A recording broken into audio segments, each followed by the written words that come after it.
안녕하세요. 서울대학교 병원 정형외과 노두현 교수입니다. 오늘은 매력적인 논문을 효율적으로 쓰는 방법에 대해서 한번 살펴보도록 하겠습니다. 이 강의는 이제 정형외과 전공의 대상으로 이제 7월에 했었던 강의이고요. 그것도 이제 강의 못 들은 그런 친구들을 위해서 조금 더 요약을 다시 한번 해보도록 하겠습니다. 일단 논문 쓰는 사람 그리고 읽는 사람들의 생각이 좀 다른 걸 알아야 되는데 우리가 이제 논문을 쓸 때는 보통 이제 이런 생각을 하죠.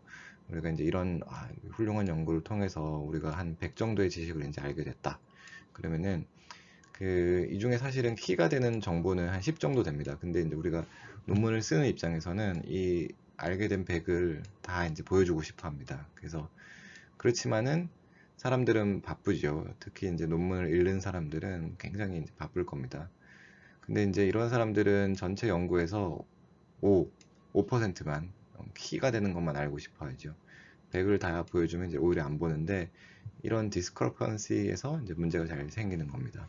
그래서 이런 논문을 하면 이제 연구를 해서 이제 논문을 쓸 때는 우리가 신문에서 이제 기사 제목 뽑는 거랑 비슷하게 생각하면 됩니다. 그 뭐 여러 가지 주저리 많이 쓰면은 오히려 이제 사람들이 안 보고요. 그리고 매력적이게 보이지도 않습니다. 그래서 신문에서 마치 기사라 제목 뽑는 거 비슷하게 심플하고 어트랙티브하게 그런 내용들을 우리가 농축을 해야겠다 이런 생각을 처음부터 쓰면서 갖고 있어야 되고 그런 농축된 생각을 다시 이제 펼쳐서 스트럭처럴하게 쓰는 게 이제 논문을 이제 매력적으로 보이게 하는 방법이죠. 특히 이제 제목이나 결과는 전체적인 흐름이 있도록 이제 써야 되겠고요. 그런 흐름이라는 거는 이제 뭐냐면은 이제 인트로덕션부터 컨클루전까지 이제 하나로 이어지는 그런 생각이에요. 그런 생각이 그 이제 전체 데이터에서는 이제 5에 해당이 되는 거고, 이런 5를 잘 뽑아내서 흐름을 잃지 않고 딴 길로 새지 않고 쓰는 게 이제 매력적인 논문을 쓰는 주요한 생각 방법입니다.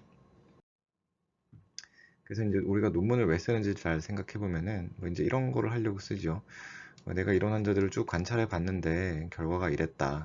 그리고 이렇게 치료해 봤는데 결과가 이래서 좋다. 뭐 이런 거를 얘기하고 싶어 하죠. 뭐 이런 가설들을 설정하고 뭐 실험을 해봤는데 이랬더라. 이런 세 가지 중에 하나일 텐데 이런 이랬더라라는 말들은 이제 보통 스토리가 이제 있습니다. 그런 스토리를 잘 구성을 해서 설득력 있게 전달하는 과정이 이제 논문이겠고요. 근데 이런 과정은 과학적으로 전달을 해야 됩니다. 그냥 뭐 카더라 이렇게 카더라 통신처럼 이렇게 하면 안 되고요. 과학적으로 전달해야 되기 때문에 정해진 형식이 있죠. 그런 형식을 한번 보도록 하겠습니다. 이 논문의 구조는 뭐 이제 이렇게 생겼죠. 이제 앱스트랙트가 있고요.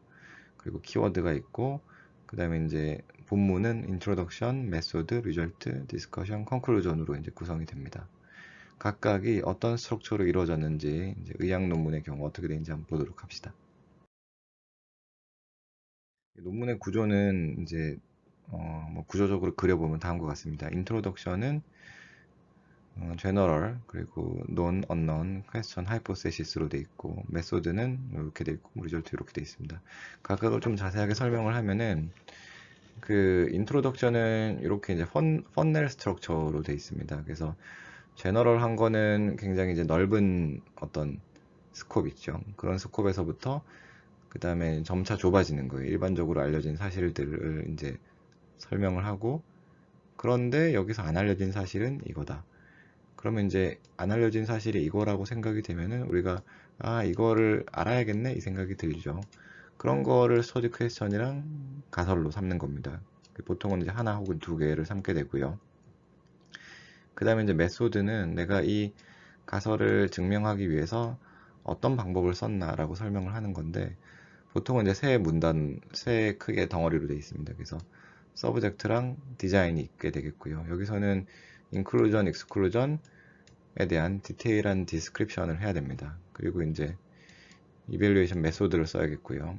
이거는 꼭 들어가야 되는 내용은 이제 프라이머리랑 세컨드리 아웃컴을 뭘로 잡았는지 이런 방법을 이제 방법에 그런 걸 기술을 해야겠고 그 다음에 이제 데이터 콜렉션은 어떻게 했는지 굉장히 자세하게 써야 됩니다. 다른 사람들이 재현을 할 수 있도록 자세하게 써야겠고 그 다음에 이제 통계적 분석 방법을 꼭 써야겠고요. 뭐 후향적이든 전향적이든 간에 요즘엔 샘플 사이즈를 보통 이제 그 샘플 사이즈를 내가 왜 이 샘플 사이즈를 썼는지 그런 걸 자세하게 설명하는 게 또 통계적 분석 방법에 꼭 들어가야 되는 부분 중에 하나고요. 그 다음에 리절트에는 그 description of number 1, 2라고 되어 있는데 이 number 1, 2는 여기 number 1, 2입니다. 그래서 가설 number 1, 2에 해당되는 저희 결과를 description을 하고요. 그 다음에 이제 기타 결과 뭐 일리 해당하지 않는 그런 것들을 쓰고, 그 다음에 디스커션이랑 컨클루전에는 이렇게 한 5개 정도의 덩어리를 이제 넣으면 됩니다.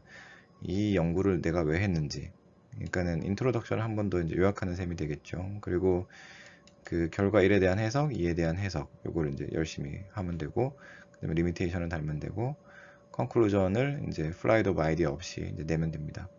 좀 더, 요게 이제 아까 얘기했던 거고요. 넘버 1, 2에 해당되는 내용들이 여기 들어가야 된다가 되겠고,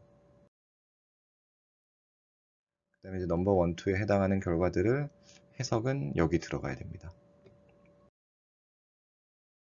각각의 이제 예시를 한번 뭐 쉽게 한번 보면은, 이를테면 이제 이런 얘기를 하고 싶어요. 우리가 특정 정권이 뭐 정권을 잡으면 집값이 폭등한다라는 얘기를 하고 싶으면은 이런 얘기를 그냥 그냥 주장하면 사람들이 안 믿겠죠. 그래서 이제 이런 식으로 이제 스트럭처를 구성하면 됩니다. 그래서 여러분들이 그냥 논문 얘기하면 좀 더 뭐 헷갈리고 잘 기억에 안 남을 것 같아서 이렇게 이제 예를 들었는데, 보면은 인트로덕션에는 이제 제너럴한 거는 이런 내용이 들어가야겠죠. 뭐 집값은 중요하다.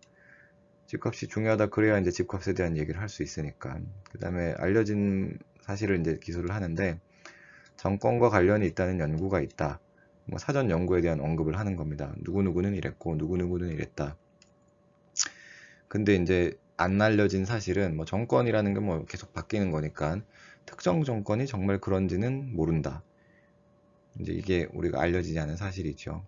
그러면은 우리가 가설은 이렇게 세웁니다. 상관이 없다는 영가설. 이 가설을 이제 기각하고 싶으니까 상관이 없다는 영가설을 세우는 거고요. 그 다음에 스터디 퀘스천은 이제 집값의 변화를 일단 살펴봐야겠죠. 그 다음에 정권과 영향이 있는지를 정량 분석을 하는 게 이제 스터디 퀘스천이 되겠습니다. 그래서 이제 방법은 뭐 이걸 전향적으로 할 수는 없으니까 후향 분석이 되겠고, 뭐 여러 이제 우리나라뿐만 아니라 뭐 해외 이런 데 자료들을 이제 포함을 해야 될 겁니다. 각 나라의 평균 값은 얼마고 표준화 값은 얼마인지 쭉 이런 거를 표준화해서 알려주겠다. 그래서 기술을 해야 되겠고요. 그 다음에 이제 이밸류에이션 방법은 뭐 집값 통계, 그리고 상대적인 걸 봐야 될 테니까 물가 상승률, 그리고 집값 폭등이라는 거의 정의가 어떻게 되는지, 정권 성향의 정의가 어떻게 되는지. 그래서 나는 이 정의에 따라서 폭등을 얼마로 정의를 했고, 정권 성향은 뭐 어떤 특정 정의에 따라서 정권 성향은 이렇게 정의를 했다. 이렇게 이제 분석 방법을 과학적으로 기술을 해야 됩니다. 그리고 통계 분석 방법은 뭐 평균값으로 할 건지, 뭐 중위값으로 할 건지, 이 평균값을 t-테스트를 할 건지, 뭐 정권을 연속 변수로 볼 건지, 이런 거에 대한 정의를 한 다음에 그거에 대한 논리적인 근거를 이제 통계적 분석 방법에 써야 됩니다. 이것도 그냥 하면 안 되죠. 논리적인 분석 방법을 다른 연구에서 차용했다, 혹은 뭐 다른 메소돌로지에서 이렇게 가져왔다, 이렇게 기술을 해야 되고요. 결과에서는 그 스터디 퀘스천 넘버 1에 대한 거를 첫 문단을 씁니다. 그래서 result for said question number 1이고, 이거는 이런 결과가 되겠죠. 집값은 물가 상승률 대비 몇 년도에 몇 퍼센트로 변화했다. 이렇게 쓰고, 그게 이제 스터디 퀘스천 넘버 1이었죠. 그 다음에 두 번째는 정권이랑 상관이 있는지를 봐야 되니까 정권 성향과 비례한다, 비례하지 않는다, 이런 걸 기술을 해야 되겠고요. 그래서 이제 세 번째 문단으로는 뭐 기타 강조점인데, 요거는 뭐 지역별 차이가 있는지 뭐 다 그런 건 아니다, 이런 식으로 세부적으로, 이게 뭐 우리가 통계를 항상 보면은 세부적으로 또 다른 부분들이 항상 있죠. 그래서 세부적으로는 다 그런 건 아니다, 이런 거를 이렇게 이제 설명을 해야겠습니다. 우로는 처음에 What I want to see is라는 거였죠. 그래서 내가 이걸 왜 시작을 했는지 그런 걸 기술을 해야 됩니다. 그래서 third question으로 시작해서 brief한 결과 정리를 하고요. 근데 이런 리절트 폼은 디스커션이나 리절트 폼은 논문마다 좀 다를 수 있습니다. 그래서 예를 들어 뭐 CORR 같은 경우에는 리미테이션 이제 이 두 번째 문단으로 들어가는 경우도 있고요. 뭐 혹은 다른 뭐 저널 같은 경우에는 뭐 the most important finding of this study was 뭐 이런 식으로 가장 중요한 finding을 먼저 적는 경우도 있습니다. 이거는 뭐 저널 성향에 따라 좀 다른데 대체적으로는 어쨌든 이렇습니다. 그리고 이거에 대한 해석을 해야겠죠. 리절트에서는 해석을 하면 안 됩니다. 그냥 굉장히 그 플라이드 오브 아이디어 없이 굉장히 쿨하게 적어야 됩니다. 그냥 변화했다 이렇게 미래했다 안 했다 이런 걸 적고 해석은 이제 디스커션에서 자기가 이제 조금의 뭐 상상력이라든지 뭐 여러 가지 의견을 이제 표명할 수가 있습니다. 그래서 이렇게 변화했는데 뭐 예를 들어 리절트 인터프리테이션 넘버 원이라고 치면은 이렇게 변화했는데 이거는 뭐 다른 나라 혹은 뭐 다른 뭐 어떤 물가 상승률 대비 이렇게 높은 건 아니더라. 뭐 혹은 높더라. 혹은 어떤 나라에서는 이런 성향이 나타나는데 어떤 나라는 아니더라. 그래서 해석을 할 때 주의해야 된다. 이런 식으로 기술하면 되고요. 그 다음에 넘버 2도 마찬가지고 그 다음에 이제 네 번째 문단에서는 리미테이션을 적어야 됩니다. 이게 모든 연구가 완벽할 수는 없겠죠. 그래서 내가 이제 후향적 분석을 했더니 뭐 이런 문제가 있더라. 혹은 데이터 수집하는데 뭐 이런 한계점이 있더라. 이런 걸 리미테이션으로 기술을 꼭 해줘야 되고 그 다음에 결론은 이제 우리가 아까 연가설을 기각한다 안 한다 이런 걸로 둘 중에 하나로 나겠죠. 그렇게 이제 내야 됩니다. 그리고 결론을 내릴 때는 항상 여기에는 이제 플라이드 오브 아이디어가 좀 들어갈 수 있지만은 컨클루전에는 그런 게 이제 들어가면 안 됩니다. 굉장히 이제 차갑게 적어야 되고요. 그렇게 하면은 이제 논문 이제 어떤 스트럭처가 이렇게 완성이 되는 겁니다. 세부 강론을 한번 살펴보도록 하겠습니다. 제목이랑 서드 퀘스천은 이제 어떻게 쓰냐면은 제목은 이제 논문의 결론이 되도록 쓰면은 이제 좋습니다. 요거는 뭐 최근에 좀 그런 경향이 있는데요. 뭐 다 그런 건 또 아니고 뭐 의학 논문 특히 이제 정형외과 쪽에 한정된 거긴 하지만은 두루뭉술한 제목은 보통 이제 안 쓰는 게 좋습니다. 예를 들어 뭐 인공관절 후에 뭐 어떤 임상 결과 이런 거는 도대체 무슨 얘기를 할 건지 무슨 얘기를 하고 싶은 건지 알 수가 없죠. 또 다른 예시로는 이런 겁니다. 16S RNA 시퀀싱을 통한 파이오제닉 아스트라이티스의 진단. 이거는 이제 논문 제목이라기보다는 이제 북의 챕터 제목이 되겠죠. 그러니까는 스페시픽하지 않다는 겁니다. 잘 된 예시로는 뭐 이런 건데요. 그래서 어떤 오픈 엣지 하이티벨 오스토톰이라는 걸 했을 때 그 소를 그 톱을 피브라 헤드를 통해 피브라 헤드 쪽으로 가져가면은 팜리티알 아테리 인저리 리스크가 있다. 이렇게 결론을 이제 논문 제목으로 쓰는 게 보통은 좋고요. 그리고 스터디 퀘스천 또한 클리어하게 한 문장으로 정리할 수 있어야 돼요. 그래서 수술하고 결과에 대해서 알아본다 이런 건 안 되고 어떤 임플란트를 썼을 때 뭐 어떤 각도가 뭐 기존 보고와 차이가 나는지 알아본다 이런 식으로 한 스터디에서는 하나의 스터디 퀘스천 혹은 두 개의 스터디 퀘스천 한정해서 이렇게 하는 게 좀 더 클리어하고 요즘 트렌드에 이제 맞는 겁니다. 그리고 이제 쓰면 좋은 말과 안 좋은 말과 권장되는 말이 있는데 안 좋은 거는 이런 겁니다. 형용사 부사 그리고 구체적이지 않은 숫자 그리고 과도한 해석 플라이드 오브 아이디어 피밸류 없이 주장하는 거 이런 게 이제 안 좋고요. 그 좋은 거는 권장되는 거는 문장은 되도록 짧게 쓰는 거는 권장됩니다. 이게 안 좋은 거에 들어가 있는데 각각의 예시를 살펴보면은 뭐 많이 올랐다 정말 아프다 이런 거는 안 좋아요. 형용사죠. 많이 올랐으면 뭐 예를 들어 구체적으로 10% 올랐다 이런 식으로 기술해야지 옳은 거고요.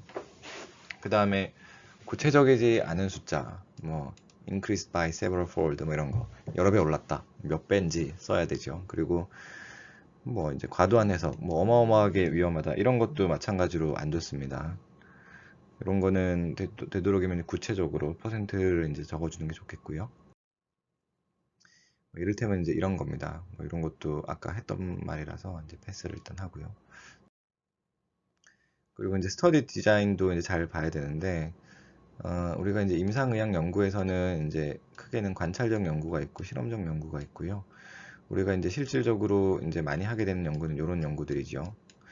이런 연구들인데 이런 연구들은 이제 각각의 가이드라인들이 있어요. 그래서 이런 가이드라인은 이퀘이터 네트워크라는데 가이드라인들이 있습니다. 그래서 여러분들이 논문을 쓸 때는 이 가이드라인을 보면서 쓰면 굉장히 좋아요. 여기 보면은 뭐 제목은 뭐가 들어가야 된다, 뭐 메소드에는 어떤 내용이 들어가야 된다, 이런 게 체크리스트가 있거든요. 그래서 체크리스트를 보면서 쓰면은 실수할 가능성이 적어서 꼭 참조하도록 하시고, 그래서 체크리스트 중에 하나를 가져왔는데 이렇게 돼 있어요. 그래서 보면은 뭐 이렇게 써라, 이렇게 써라, 이렇게 자세히 돼 있고, 제가 했던 말이랑 이제 비슷한데 여러분들이 빠지기 쉬운 것들을 잘 체크해놔서 여기 꼭 이제 여러분들이 그 논문 쓸 때 참조를 하도록 하세요.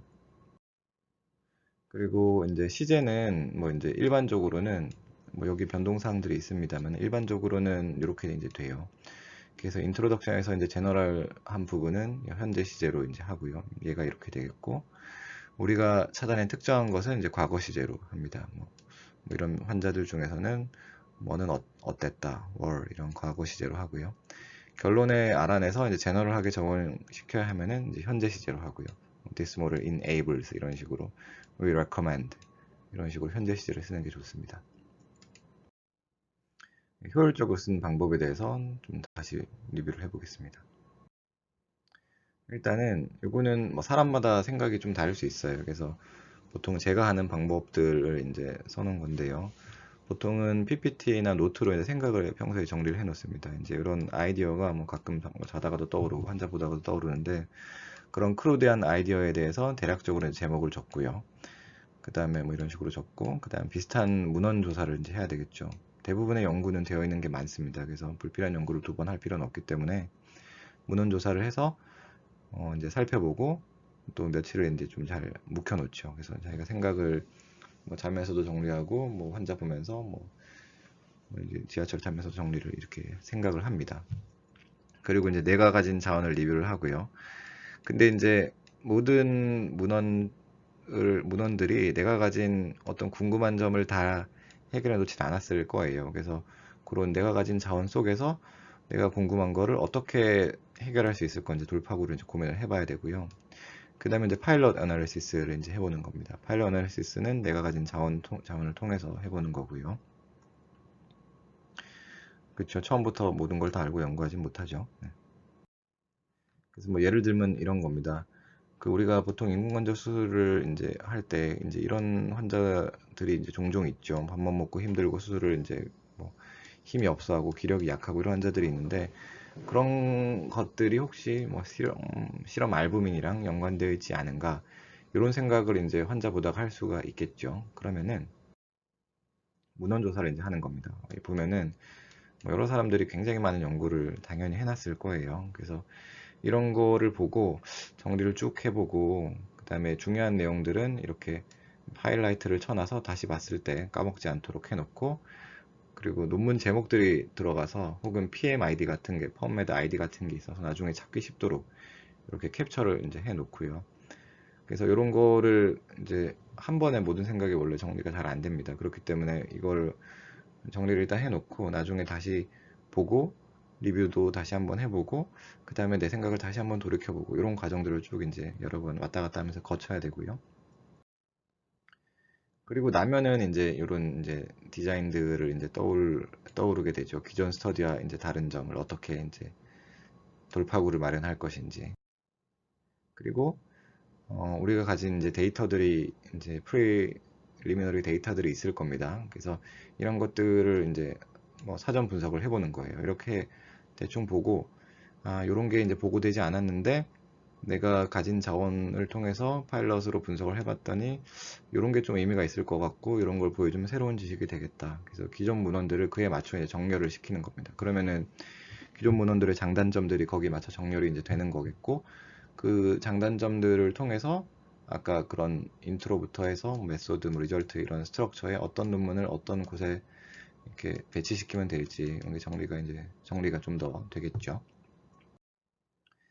그래서 이제 요약을 하면은 이런 겁니다. 생각을 먼저 정리를 하고, 분석하고 메인 결과를 작성을 합니다.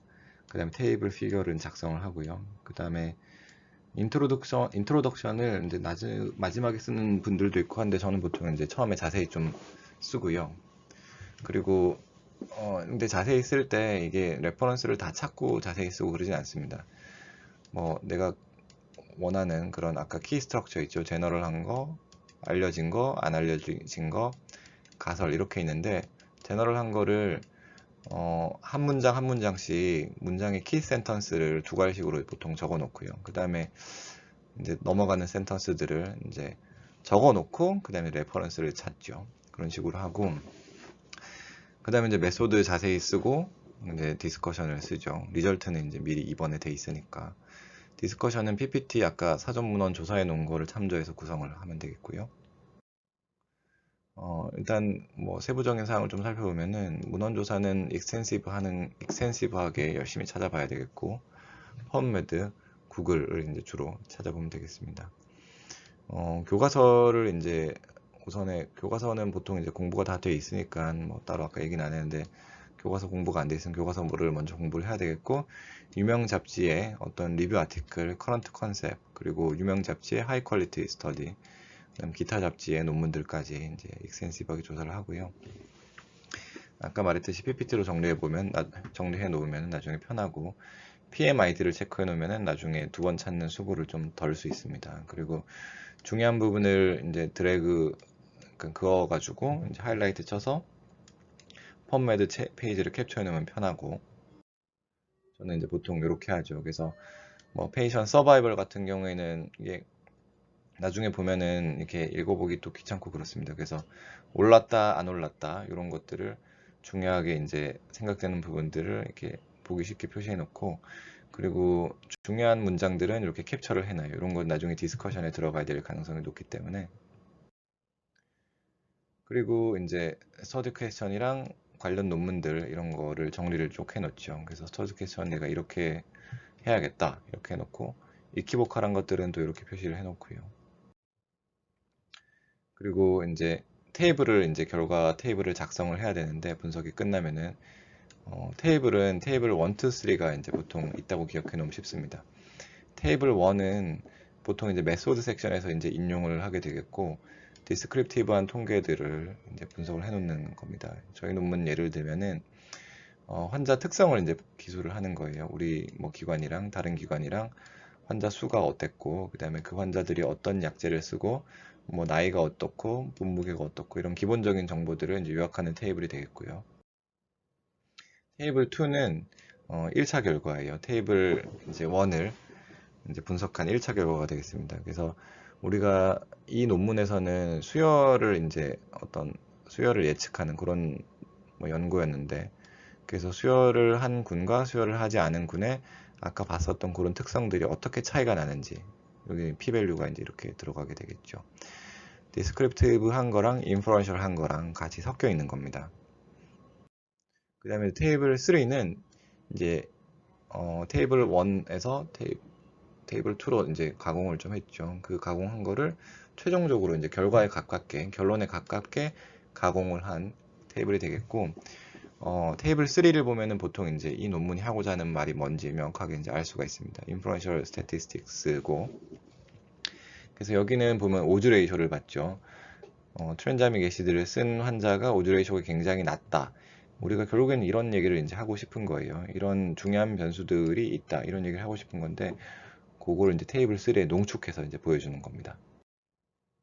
그리고 아까 그런 인트로덕션부터 메소드, 리절트 이런 문장들이 있고 그 문장에 덩어리들이 있다 그랬죠. 그 덩어리들의 세부 구성은 이제 이렇게 하시면 됩니다. 그래서 두 갈식으로 하면 되고요. 그래서 각각의 이제 내가 해당하는 그런 키워드들을 이렇게 이제 적어놨어요. 요런 스트럭처에 문장을 두 갈식으로 끼워 넣으면은 훨씬 더 이제 스트럭처하게 논문을 잘 쓸 수가 있게 되는 겁니다. 두 갈식 문장 구조 자체는 이렇게 되어 있어요. 이제 헤드 센턴스가 있고 결국에 뭐 예를 들면은 인공관절은 뭐 많이 하는 수술이다. 이게 이제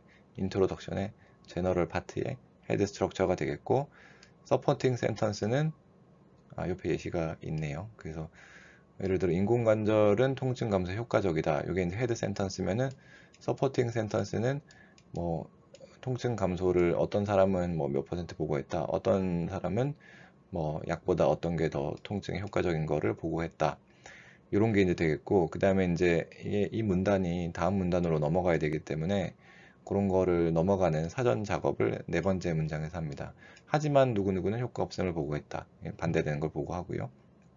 그래서 커넥팅 센턴스는 다음 문장으로 넘어가기 위한 이제 어떤 연결고리가 되는데, 그래서 이 사람이랑 이 사람이랑 이제 배치되는 결과가 아마도 효과 있는 환자군이 특별히 존재하는 것을 의미할 수가 있다. 이런 식으로 이제 기술을 하면 되겠고, 그러면 그 다음 문단에서 이런 효과란 어떤 것인가, 그리고 이런 걸 알아보기에 어떤 걸 해야 될 것인가, 이런 뭐 형태로 문단을 쓰면 되겠죠. 그리고 이제 우리가 영어가 또 문제인데, 이제 뭐 저도 그렇습니다만 네이티브가 아니기 때문에 생각을 한글로 하죠. 뭐 네이티브면 상관없지만 어쨌든, 그래서 저는 보통 한글로 스트럭처를 잘 구성한 다음에 그 다음에 이제 뭐 번역을 하는 그런 과정을 거치는데, 이제 번역을 할 때는 사실은 논문에 쓰는 문장은 뭐 어려운 문장은 없어요. 결국에 다 거기서 거기 문장들이라서 이런 걸 정리를, 반복 구문을 정리를 제가 쭉 해놨습니다. 그래서 이런 거를 이제 뭐 링크를 나중에 알려드릴 테니까 잘 참조하시면 되겠고요. 그래서 결국에 뭐 논문 쓸 때 이런 머티리얼, 어떤 뭐라 그럴까, 뭐 키가 되는 이런 것들을 제가 정리를 쭉 해놓은 게 있는데, 이런 뭐 프로토콜, 영문법, 뭐 통계, 엑셀 함수, 그 다음에 뭐 어떤 빅데이터 다루는 법, 데이터 핸들링 하는 법, 논문 스트럭처 구조, 이런 참고 자료가 있으니까 이런 거는 제가 나중에 이제 전공의쌤들한테 따로 알려드리도록 하겠습니다. 그래서 잘 참고하시도록 하세요. 그리고 마지막으로 이제 키워드는 매쉬텀이라는 게 있습니다.